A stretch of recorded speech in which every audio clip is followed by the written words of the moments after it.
Bismillahirrahmanirrahim. Alhamdulillahi rabbil alamin. Allahumma salli ala sayyidina Muhammad wa ala ali sayyidina Muhammad. Assalatu wassalamu alayka ya sayyidi ya Rasulullah. Khudh biyadi qullat hilati adrikni. Hati manusia diciptakan oleh Yang Maha Kuasa bagai sebuah batu api.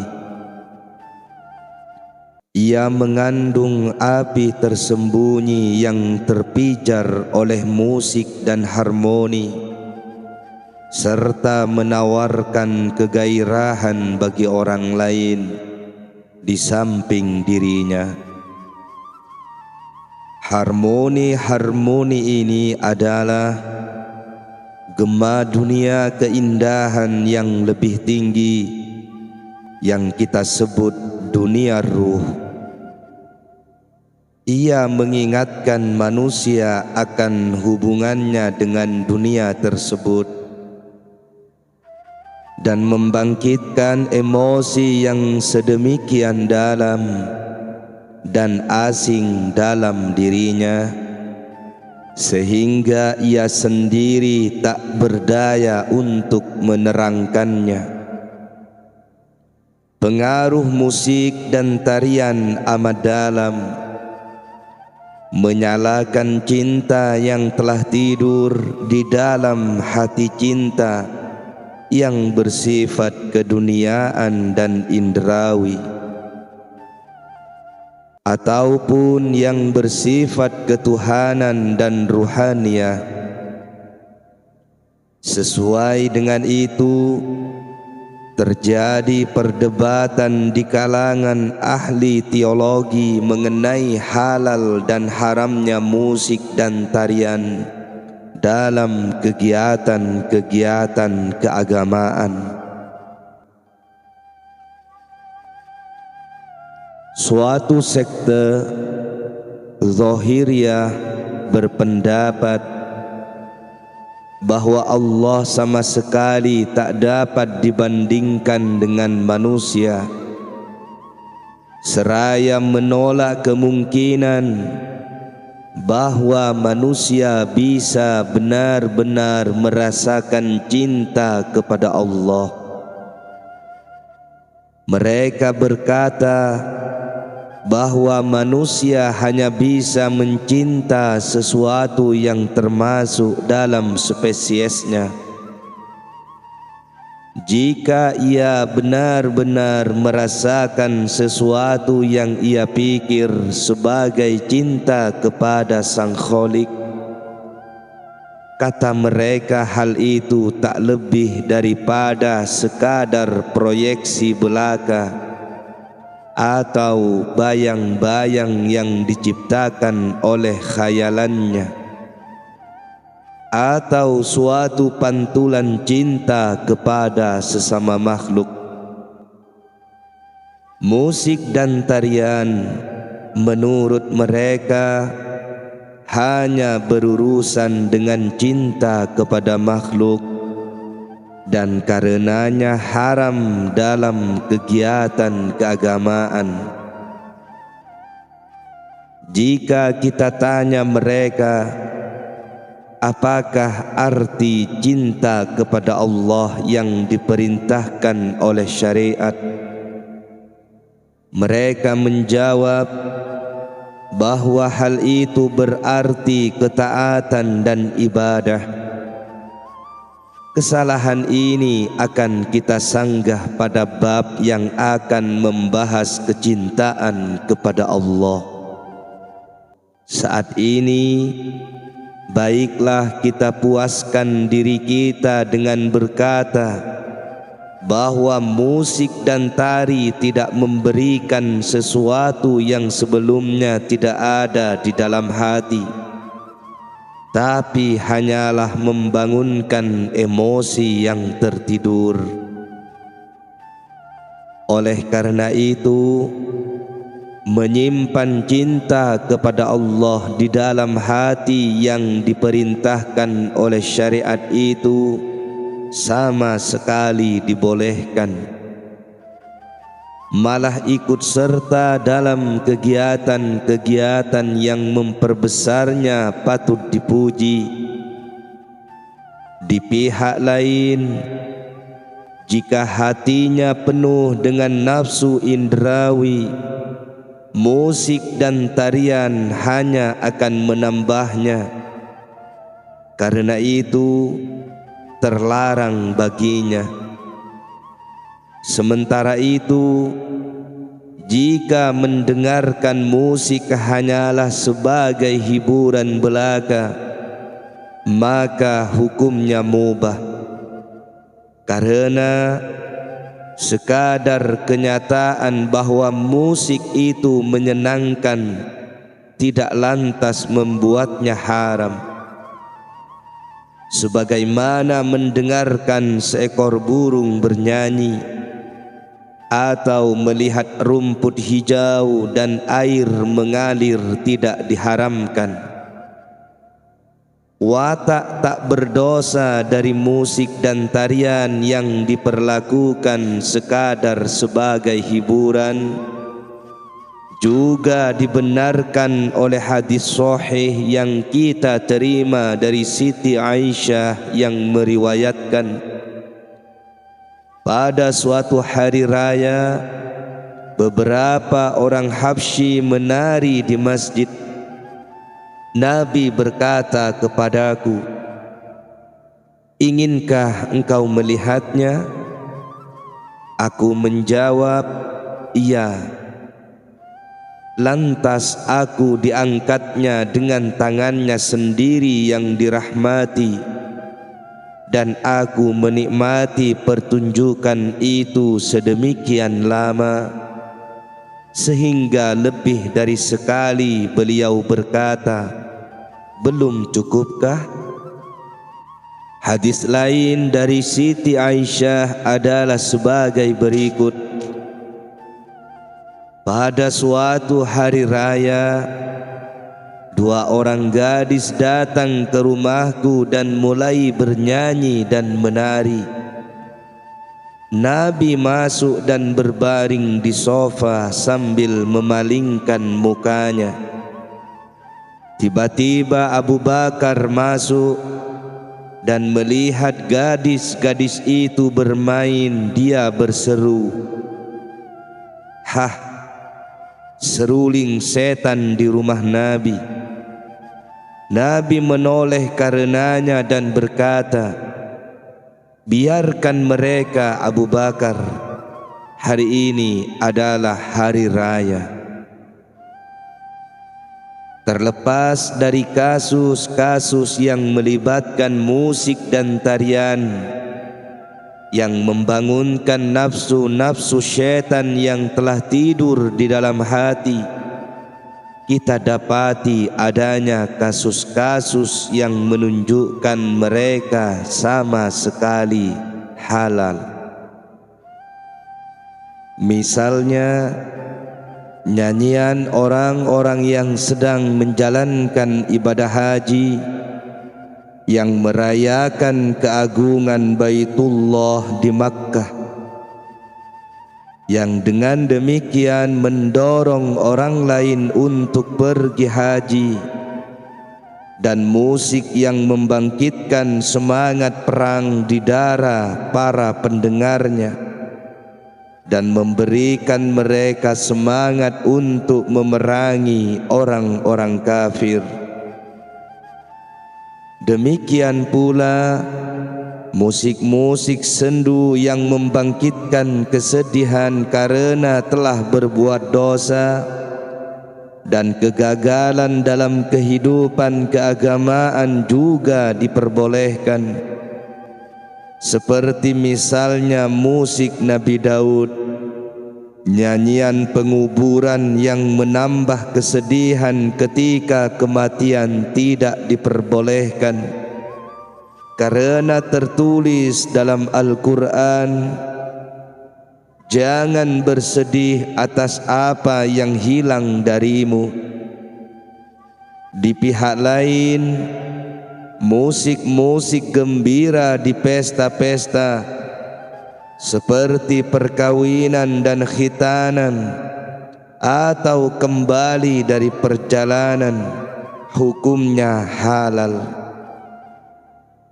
Sekarang kita sampai pada penggunaan musik dan tarian yang sepenuhnya bersifat keagamaan.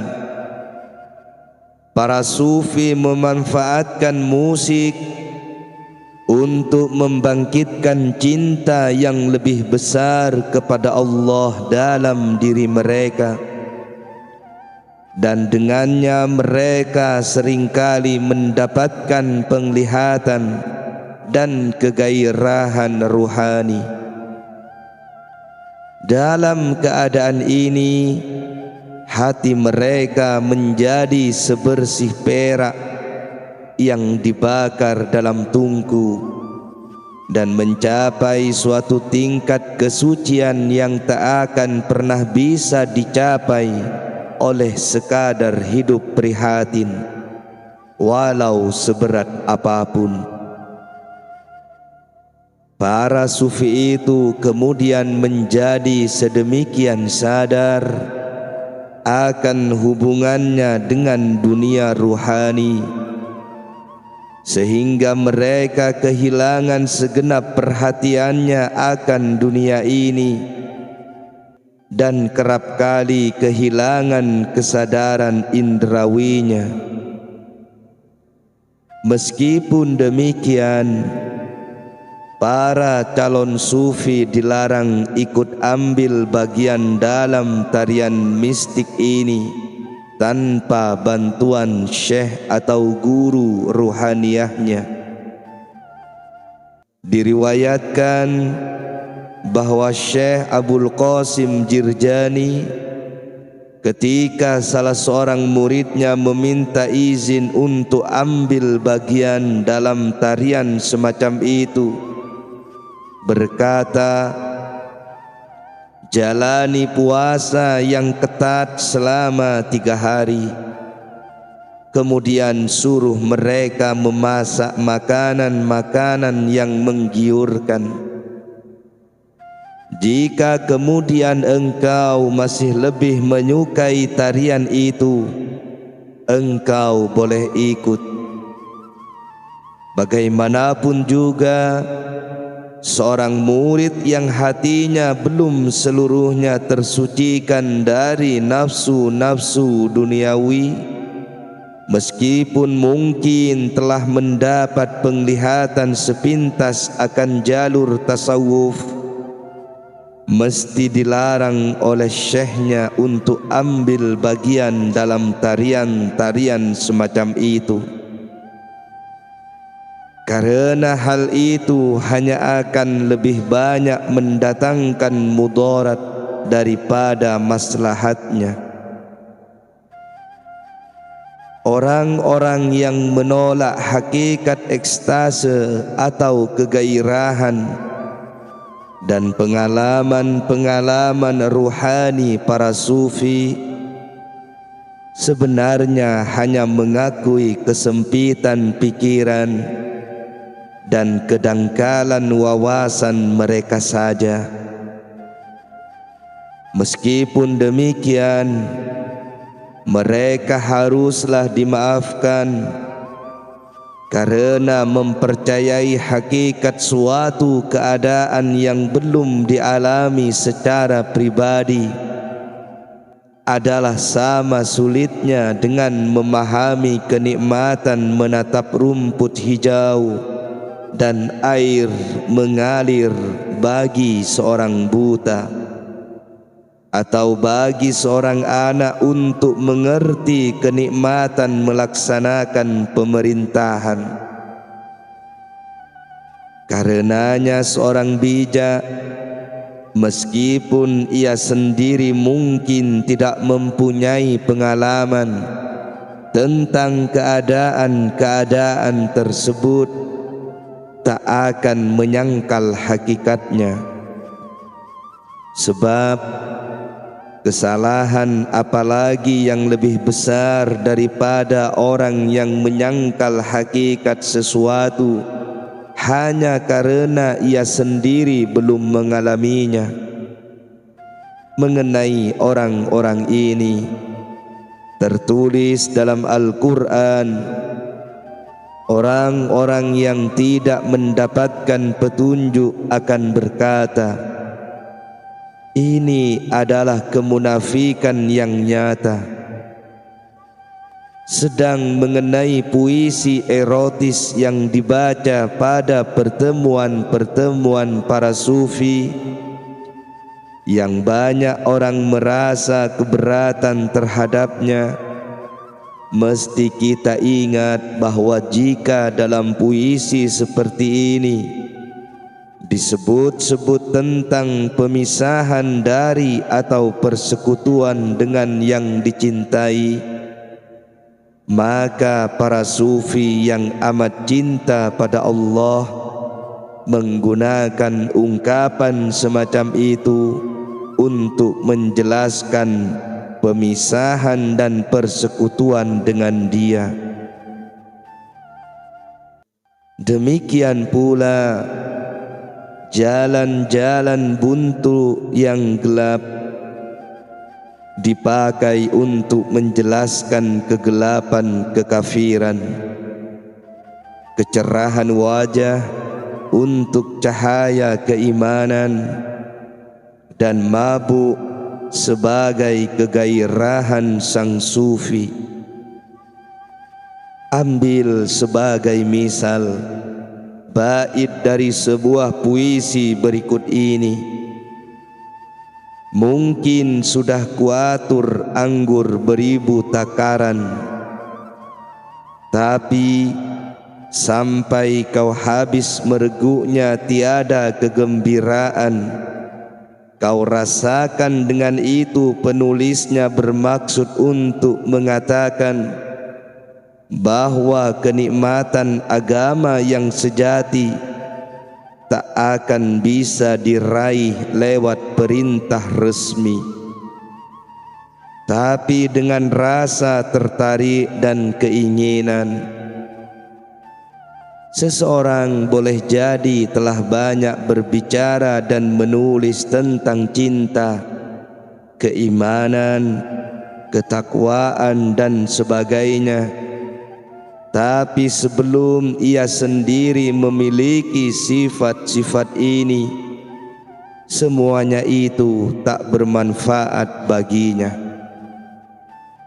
Jadi orang-orang yang mencari-cari kesalahan para sufi, karena sufi-sufi tersebut sangat terpengaruh, bahkan sampai mencapai ekstase oleh bait-bait seperti itu, hanyalah orang-orang dangkal dan tak toleran. Onta sekalipun kadang-kadang terpengaruh oleh lagu-lagu Arab yang dinyanyikan penunggangnya sehingga ia akan berlari kencang, memikul beban berat sampai akhirnya tersungkur kelelahan. Meskipun demikian, orang-orang yang mendengar syair para sufi berada dalam bahaya dikutuk jika ia menerapkan syair-syair yang didengarnya itu untuk Allah. Misalnya, ketika ia dengar syair seperti engkau berubah dari kecenderungan semulamu, ia tak boleh menerapkannya untuk Allah yang tak boleh berubah, melainkan untuk dirinya dan ragam suasana hatinya sendiri. Allah bagaikan mentari yang selalu bersinar, tetapi bagi kita kadang-kadang cahayanya terhalang oleh beberapa objek yang ada di antara kita dan dia. Diriwayatkan bahwa beberapa ahli mencapai tingkat ekstase sedemikian rupa sehingga diri mereka hilang dalam Allah. Demikian halnya dengan Syekh Abdul Hasan Nuri yang ketika mendengar seuntai syair tertentu terjatuh dalam keadaan ekstase dan menerobos ke dalam ladang yang penuh dengan batang-batang tebu yang baru dipotong, berlari kian kemari sampai kakinya berdarah penuh luka dan akhirnya mati tak lama sesudah itu.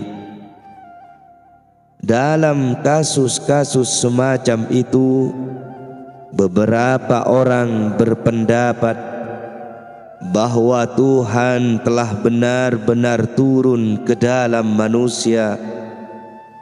Tapi ini adalah kesalahan yang sama besar dengan yang dilakukan oleh seseorang yang ketika pertama kali melihat bayangannya di cermin berpendapat bahwa ia telah tersatukan dengan cermin itu, atau bahwa warna-warni merah putih yang dipantulkan oleh cermin adalah sifat-sifat bawaan cermin itu.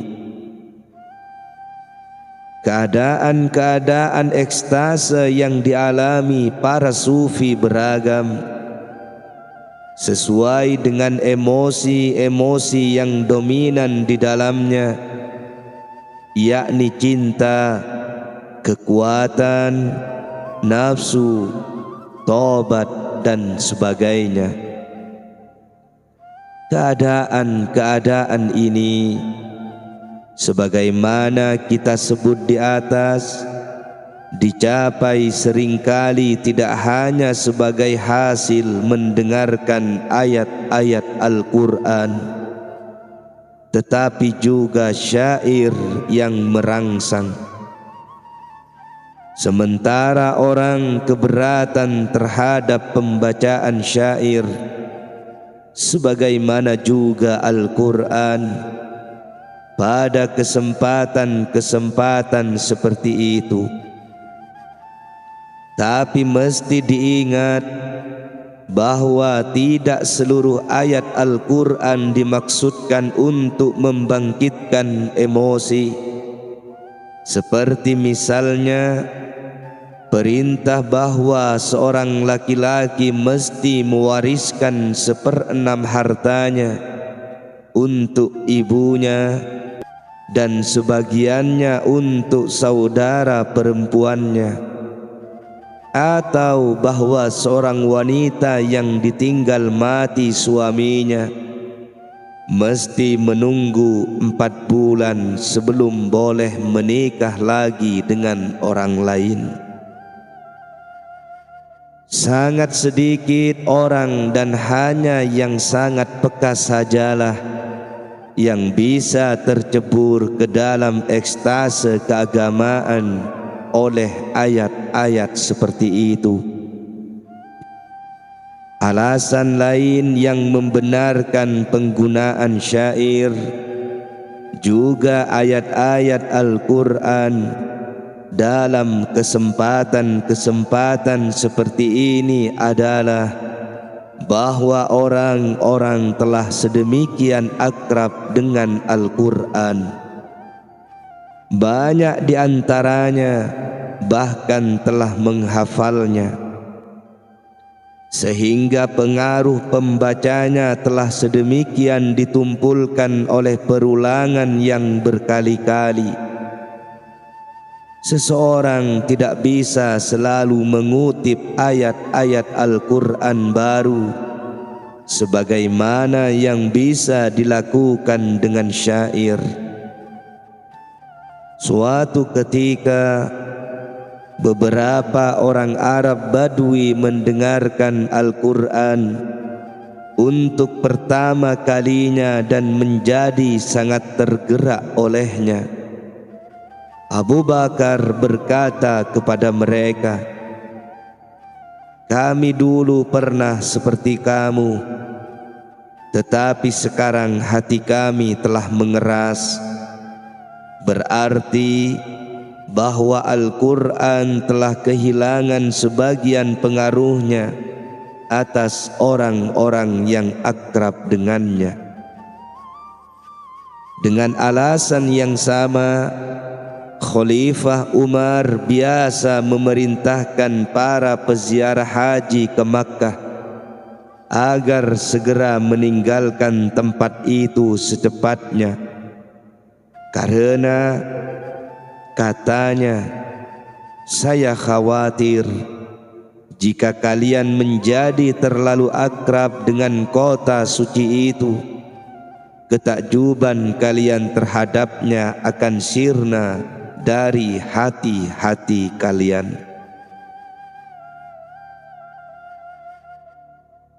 Ada pula penggunaan nyanyian dan peralatan musik seperti seruling dan genderang secara tak berbobot dan sembrono, paling tidak di mata masyarakat awam.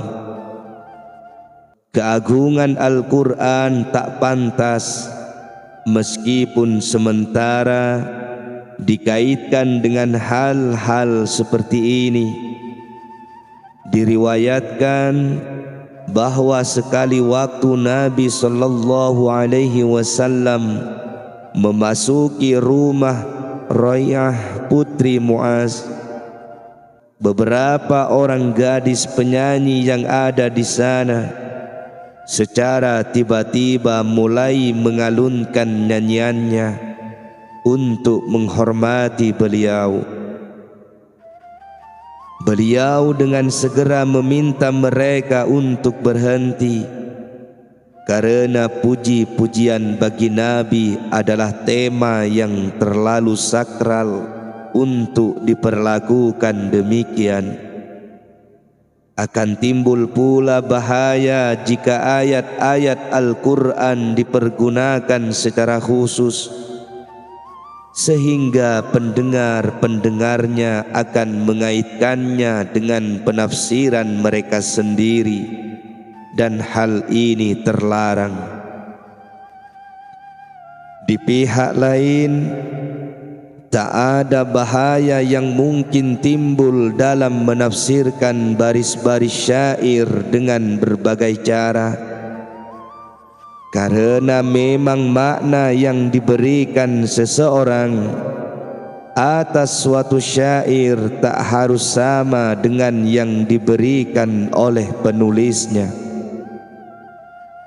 Bentuk lain dari tarian-tarian mistik ini adalah dengan melukai diri sendiri sembari mengoyak-ngoyakkan pakaian. Jika hal ini adalah hasil dari suatu keadaan ekstase murni, maka tak ada sesuatu yang bisa dikatakan untuk menentangnya. Tapi jika hal ini dilakukan oleh orang-orang yang sok disebut ahli, maka hal ini adalah suatu kemunafikan belaka. Dalam setiap hal, orang yang paling ahli adalah yang mampu mengendalikan dirinya hingga ia benar-benar berasa wajib untuk memberikan penyaluran kepada perasaan-perasaannya. Diriwayatkan bahwa seorang murid Syekh Junaid ketika mendengar sebuah nyanyian pada suatu pertemuan para sufi, tak bisa menahan diri sehingga mulai memekik dalam keadaan ekstase. Junaid berkata kepadanya, "Jika kau lakukan hal itu sekali lagi, jangan tinggal bersamaku lagi. Setelah kejadian itu, sang anak muda berusaha untuk menahan dirinya. Tapi pada akhirnya, pada suatu hari, emosinya sedemikian kuat terbangkitkan, sehingga setelah sedemikian lama dan sedemikian kuat tertekan, ia melontarkan pekikan dan kemudian mati. Kesimpulannya, dalam menyelenggarakan pertemuan-pertemuan semacam itu, perhatian mesti diberikan kepada tempat dan waktu, dan bahwa tidak ada pemirsa dengan niat yang tak patut ikut hadir di dalamnya. Orang-orang yang ikut serta di dalamnya mesti duduk berdiam diri, tidak saling melihat, menundukkan kepala sebagaimana dalam solat, dan memusatkan pikiran mereka kepada Allah. Setiap orang mesti waspada terhadap segala sesuatu yang mungkin terilhamkan ke dalam hatinya, dan tidak melakukan gerakan-gerakan apapun yang bersumber dari rangsangan sadar diri belaka. Tetapi jika ada seseorang di antara mereka yang bangkit dalam keadaan ekstase murni, maka segenap orang yang hadir mesti bangkit pula bersamanya. Dan jika ada sorban seseorang yang tanggal, maka orang lain pun mesti meletakkan sorbannya. Meskipun hal ini merupakan hal baru dalam Islam dan tidak diterima dari para sahabat, mesti kita ingat bahwa tidak semua hal itu terlarang, melainkan hanya yang secara langsung bertentangan dengan syariat. Misalnya solat tarawih. Solat ini dilembagakan pertama kali oleh Khalifah Umar. Nabi sallallahu alaihi wasallam bersabda, "Hiduplah dengan setiap orang sesuai dengan kebiasaan dan wataknya." Oleh karena itu, kita dibenarkan untuk mengerjakan hal-hal tertentu demi menyenangkan orang.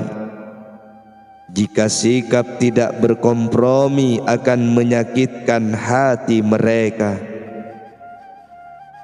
Memang benar bahwa para sahabat tidak mempunyai kebiasaan untuk berdiri ketika Nabi sallallahu alaihi wasallam masuk, karena mereka tidak menyukai praktek ini. Tetapi di daerah yang mempunyai kebiasaan seperti ini dan tidak melakukannya akan bisa menimbulkan rasa tidak senang, lebih baik berkompromi dengannya. Orang kebiasaan sendiri, orang-orang Persia pun demikian, dan yang paling baik.